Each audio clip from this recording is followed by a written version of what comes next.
Hello everyone. My name is Nicole here with Your Voice Media, and I'm so excited talking to the stars of Grand Cru. Okay, Nicole and Echo, I'm so happy to speak to you today.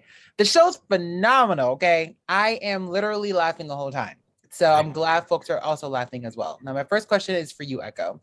Now, in one of the show episodes, you choked on a dinner roll, and I think that was like hilarious. Can you recall a time where you embarrassed yourself on a date? Constantly. No, no, I've definitely had some embarrassing moments on date. I'm trying to think of a really what's the most you know what's funny is I tend to have weird things happen on dates, like not necessarily embarrassing for me, but like maybe like a third party would come out and like mess up things. Like there's this one time I'm trying to make this story short as possible. I was on a date with a girl, didn't really know her. We hadn't even said each other's names yet, but like on Tinder, her name's spelled Keven. So I was like, oh, is this a girl named Kevin? Like, what a great name that would be, right? But I was like, it's probably Kevin or like Kevan. I'm like, oh, you know what? So we're having a good time talking, and then this super drunk person comes up to us and is like, what's your name? You guys are like cool. Everyone else here sucks. And then she says, my name's Kevin. And I'm like, whoa, Kevin. And she's like, Kevin. And then she's like, was in love with us. And so much so that she tried to put my finger in her mouth while I was on a date. And then turns out she was the server at the bar and she was wasted. So embarrassing. That should have been added in the episode. That should absolutely. Let's pull some more real life experiences for the next season, okay? Yeah. Now, my next question is for the both of you. Now, your character, Echo, is obsessed with rom-coms. And for the both of you, what rom-com do you think has to be on everyone's movie watch list? Let's start with you, Nicole. I really love Never Been Kissed. I also love Clueless. And Bring It On, I think, is a rom-com. So those are my It's my rom-com, so I'll take that.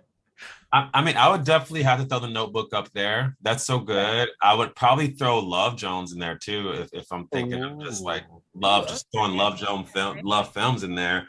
And then maybe something like 50 First Dates. I would just love that perspective of having to fall in love with, having to show someone that you love them every day because of that specific thing. Just the commitment and the love of that was kind of beautiful to me. I love that. Now, Nicole, television has systemically categorized Black shows as trauma-filled and drug-related, unfortunately, in terms of content that lives on our television screens on a daily basis. Now, with the new forms of Black content, how do you think shows like Grand Cru will open up the gates for other types of content showing Black people in other forms? I mean, I'm truly hoping that like executives at different networks are like, oh, wow, look at those Black people having fun. We should have some Black people over here having fun. I hope it just, I feel like the 90s had a lot of, Black comedies and then they just went away. So I hope that there's a renaissance of not only Black shows, but like other people of color. There's Peacock has Rutherford Falls, which has a bunch of indigenous people on. Let's see some trans comedy. Like I think everyone should be able to turn on their TV and see themselves, because the older I get, the more I'm like, oh, representation absolutely matters. Like when I was little, if I didn't see, like Whoopi Goldberg as a woman who didn't look like every other woman, who was a dark-skinned Black woman, like maybe I wouldn't be doing what I do, but I do because she was funny and she got to look the way she wanted to look. So yeah. I love that.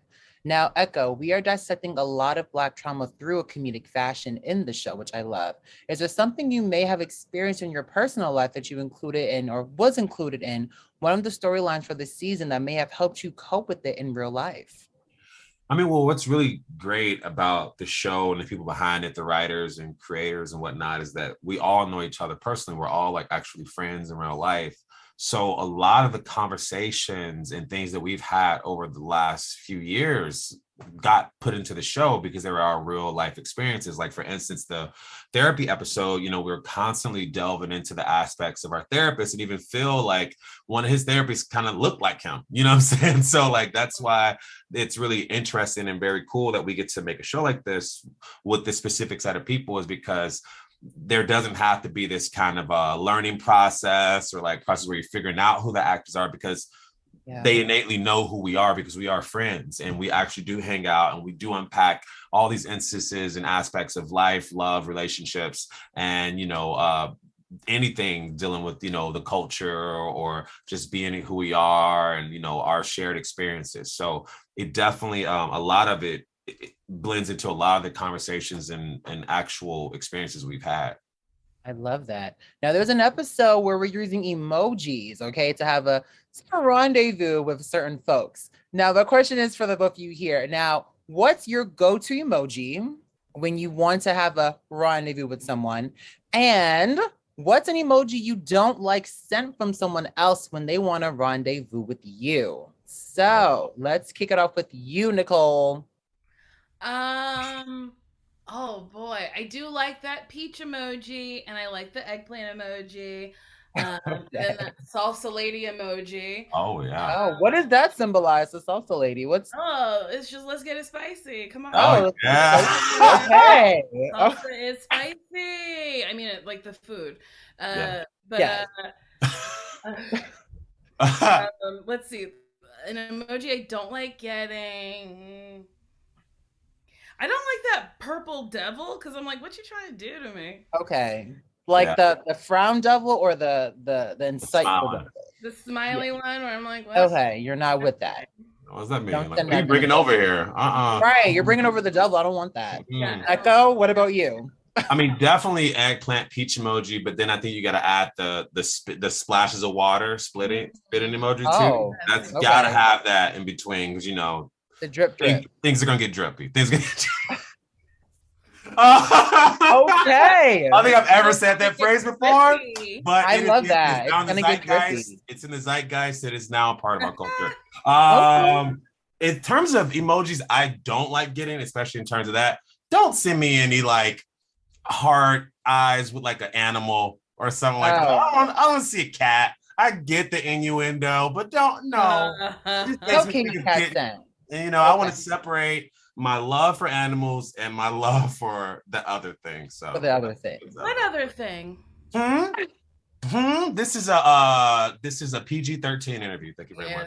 Yes. Now, wrapping here, my last question for you is for you, Nicole. Your character's fantasy is to sip some tea with bad girl Riri. If you could sip tea with anyone in real life, who would it be?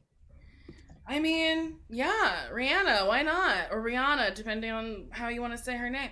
Her real name's Robin. Like, I would like to get to know the real Robin Fenty, Okay. Or Beyonce. I would love to sip tea with Beyonce. I think she's perfect and wonderful and beautiful.